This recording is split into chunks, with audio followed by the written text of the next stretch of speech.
Garmin for SIT and your course 106 Photoshop, and I'm just going to show you how to clone successfully. And we're on week 6 with this rotunda image, and we're going to just take out these trees in the corner here and replace it with sky. So we need to use the clone stamp tool over here on the left, and we need to have quite a large brush selected. So we do that over on the control strip at the top. So click there, and we can make sure our hardness is reduced right down to 0 because we want a soft brush. And we want quite a large brush. I've got it over 300 pixels. You can change the brush size there. So that's about right, over 300, and click there again, and that will close that. So here we are with a soft brush, quite a large size.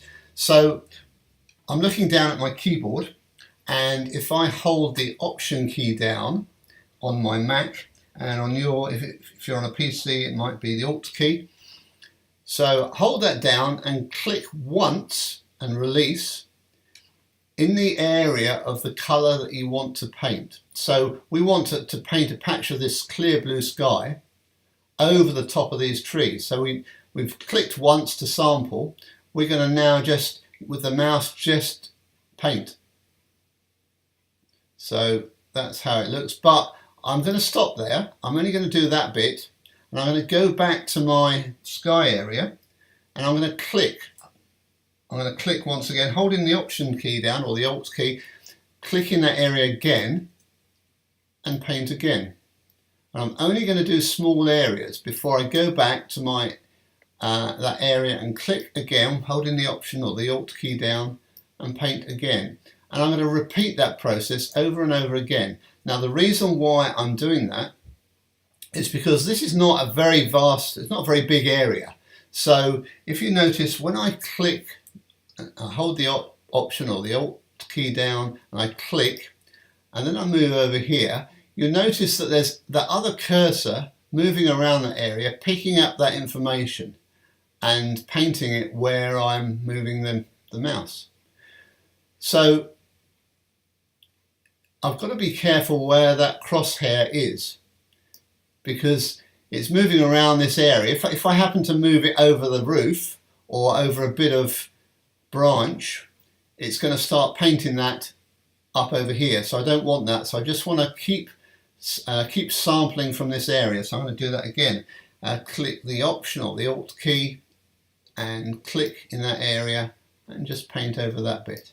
And I can keep going there. You see there, I've got to be careful. I'm painting back in some leaves and branches there. So back to this big open area, hold the Alt or the Option key down and paint, and repeat the process. Click, paint, click, paint, click, paint. So keep doing that. So what you'll do, see, that's looking reasonably okay.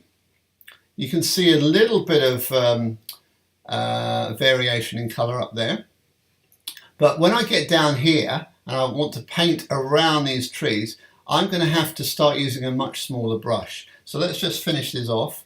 So I click here and paint, click and paint.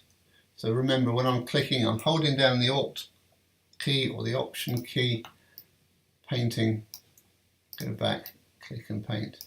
I can do that and take that one cloud out if I want to. That's a bit dark though, so perhaps I'll try clicking down here. It's a bit better.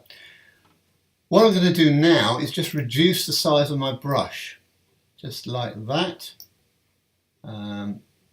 Quite small, in fact, because I still want this area of blue. So I'll click and hold the Option or Alt key down. But because I've got a much smaller brush, I can go around the edges of the tree, and I'm going to leave you to work that out, how that looks, because you might even want to blow your image up on the screen like that and work in more detail. But one other thing you can do is increase the hardness, so, or maybe just a little bit. So that will mean it's less of a soft edge as you paint around this tree, and that will give you a more accurate edge. But I'm going to leave it there and see how you get on, and if you struggle, email me again and come back to me and we'll work through it. Okay?